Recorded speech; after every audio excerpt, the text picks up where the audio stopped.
मैं बीना रावत आज आपको हिंदी की पाठ्य पुस्तक आरोह भाग 1 के गद्य खंड का प्रथम पाठ नमक का दारोगा का सारांश बताऊंगी। पाठ के लेखक उपन्यास सम्राट प्रेमचंद जी हैं। उनका मूल नाम धनपत राय था।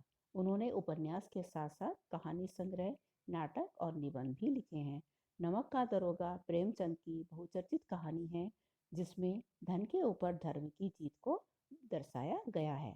कहानी में इनका प्रतिनिधित्व क्रमशः पंडित अलोपीदीन और मुंशी वंशीधर नामक पात्रों ने किया है। नमक का विभाग बनने के बाद लोग नमक का व्यापार चोरी छिपे करने लगे। नमक के विभाग में नौकरी पाने के लिए लोग लालायित रहते थे, क्योंकि इसमें ऊपरी कमाई बहुत थी।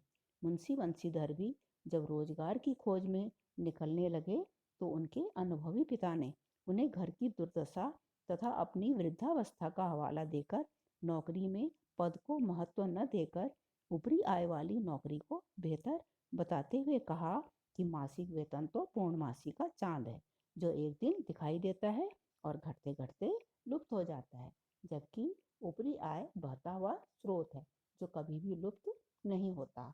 अपनी आवश्यकता और अवसर देखकर विवेक से काम करना। वंशीधर ने पिता की बातें ध्यान से सुनी और रोजगार की तलाश में चल पड़े।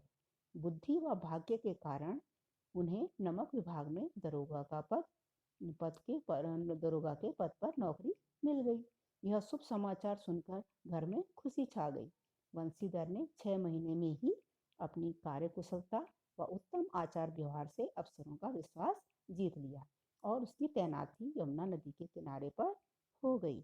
एक दिन जब वे डाक बंगले में सोए हुए थे, तभी आधी रात को उन्हें यमुना नदी पर बने पुल से गाड़ियों की आवाज़ सुनाई दी और वे उठकर बैठ गए। उन्हें शंका हुई कि जरूर कुछ गोलमाल है।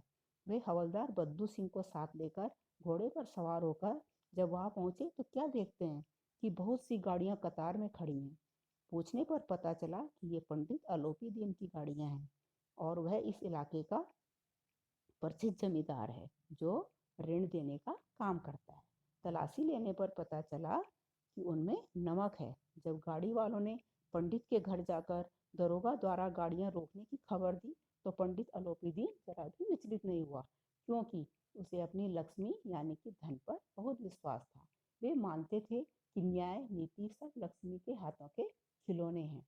उसी घमंड में निश्चिंत होकर वह दरोगा के पास पहुंचा।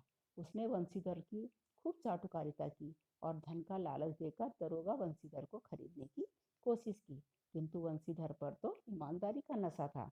उसने कहा वह किसी भी कीमत पर अपना ईमान नहीं बेचेगा और उसे गिरफ्तार करने का आदेश दे दिया।